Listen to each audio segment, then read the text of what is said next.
Cette capsule vous est présentée par Evo Retro, marque cool d'accessoires de jeux vidéo et de protecteurs pour mettre en valeur vos collections de figurines Funko Pop ou cartes Pokémon, ainsi que par la boutique Maixu pour vos peluches et articles décoratifs geek.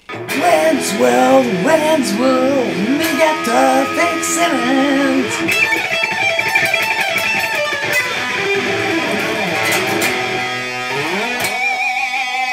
Excellent! Super! Ouais! Extrême gros plan et zoom! Wow! Ouais, ici Pat de Ciné Techno et c'est le moment incroyable de vous parler de Wayne's World 30e anniversaire sur Blu-ray 4K Ultra HD! Et là, c'est le moment où vous vous demandez, coudonc, il va-tu parler de même tout le long? Ouais, parce que c'est le thème de la vidéo! Publicité! Le monde, selon Wayne, célèbre 30 excellentes années de leur premier pas au grand écran en 4K UHD. Schwing! Avec HDR10 et Dolby Vision. Schwing, schwing! Ainsi qu'un son Dolby Atmos qui déchire vraiment. S'inspirant de leurs personnages populaires de la télévision, Wayne, joué par Mike Myers, et Garth, joué par Dana Carvey, parodie la culture pop, la musique rock, et même le placement de produits dans ce premier film drôle en hurlé de rire, et qui met en vedette Rob Lowe et Tia Carrere, et bien sûr Alice Cooper. Dans les suppléments, on y retrouve les commentaires de la réalisatrice Penelope Spheris. Il y a aussi Gros Plan Extrême, un documentaire de 23 minutes où on peut y entendre des interviews des acteurs et de la réalisatrice. Et bien sûr la bande-annonce cinéma. Est-ce que Wayne's World, 30 ans plus tard, est encore drôle? C'est sûr qu'il y a plusieurs blagues à saveur sexue que je dirais qui ont peut-être mal vieilli, et j'avoue que j'avais oublié qu'il y en avait autant que ça. Mais c'est sûr que sur cette copie, on met un avertissement quand même. Dans un autre ordre d'idée, quand j'ai vu les podcasts arriver dans les années 2000, ça m'a tout de suite fait penser à Wayne's World. Encore plus quand Google nous ont présenté YouTube en 2006, c'est exactement le même esprit des créateurs de contenu qui s'autoproduit. Mais dans Wayne's World, Wayne et Garth vont avoir la chance de faire produire leur émission dans une version un peu plus pro. Par contre, ça va être pas mal dénaturé, ça sera plus ce que c'était. Et en plus, ils vont se faire voler leur show par le méchant producteur.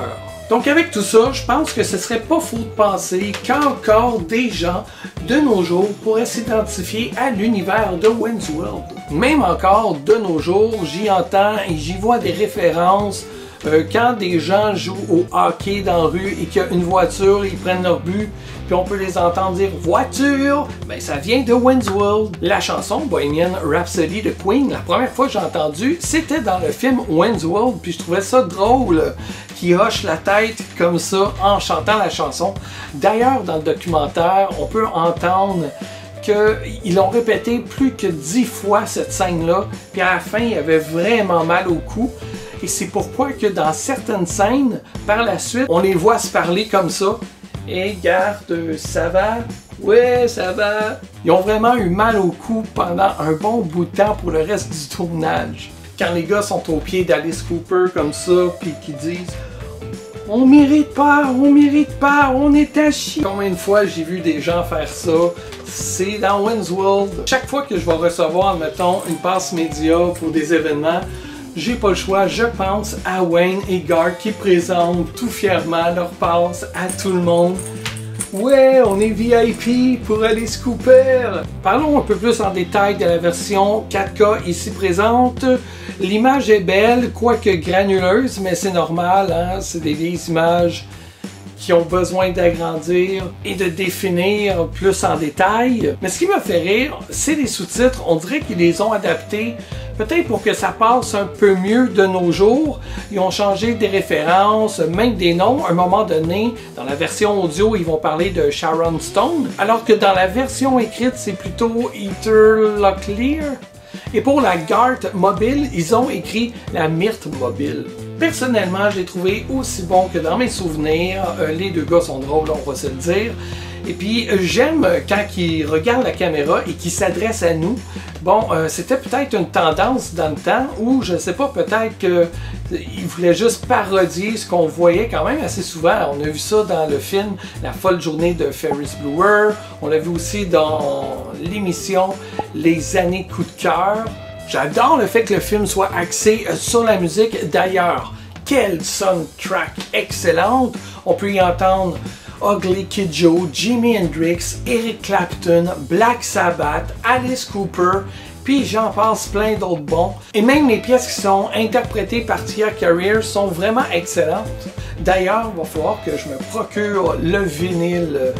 Ce film-là a marqué ma génération et même les générations suivantes. Si vous avez envie de revoir ou de découvrir Wayne's World, c'est le bon moment avec la sortie du Blu-ray 4K Ultra HD! Ça déchire! Et si vous l'avez vu, quelle fin avez-vous préféré? Wayne's World! Wayne's World! One time! Excellent!